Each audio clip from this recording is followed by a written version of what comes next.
welcome to another TOEFL listening practice session. In this video, you'll listen to an engaging lecture, answer thought-provoking questions, and review the correct answers to sharpen your listening skills. Don't forget to subscribe for more TOEFL practice materials to help you achieve your goals.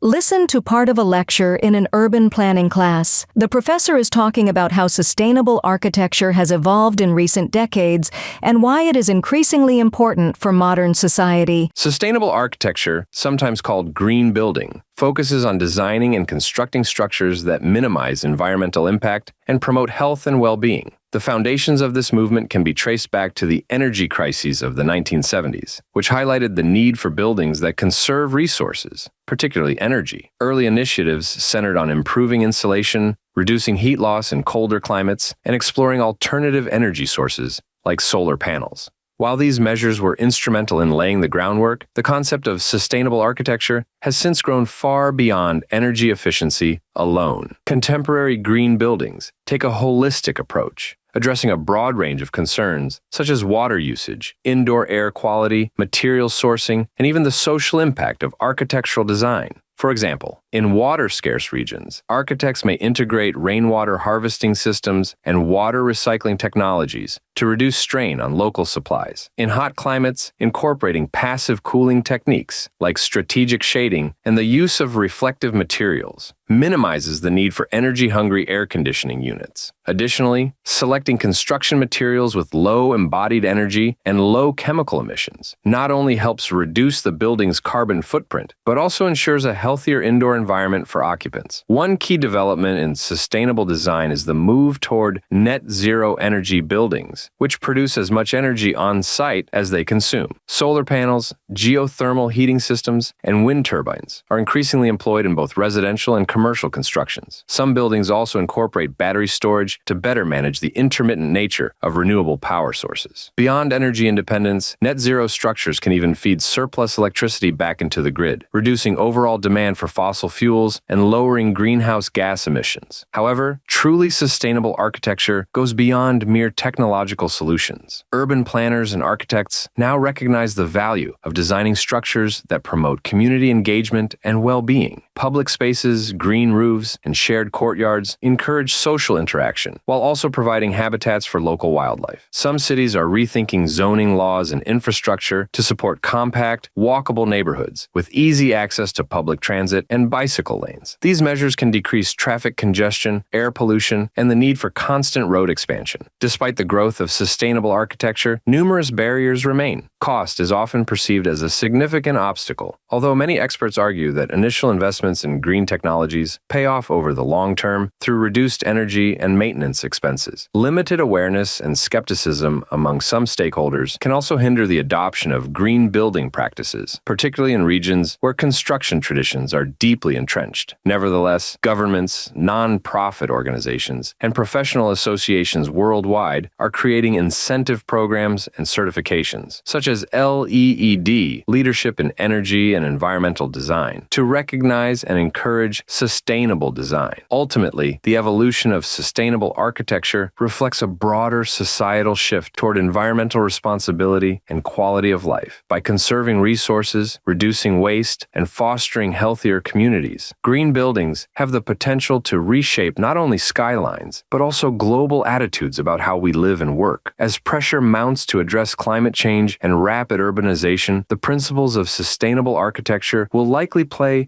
an ever-increasing role in shaping our collective future.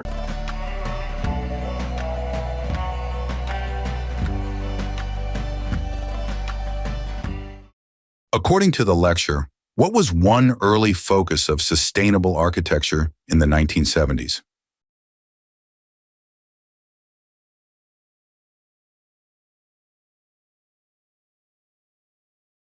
Which of the following best illustrates the holistic approach of contemporary green buildings?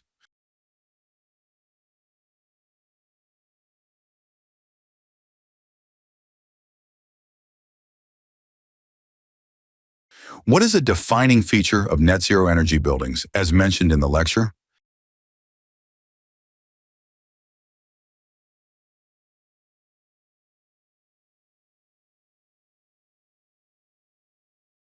How do certain urban plans contribute to sustainable architecture, according to the lecture?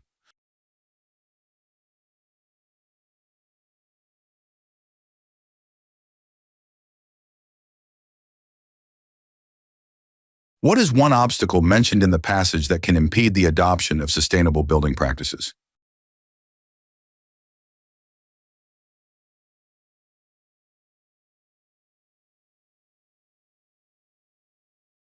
Why does the lecture suggest that sustainable architecture goes beyond mere technological solutions?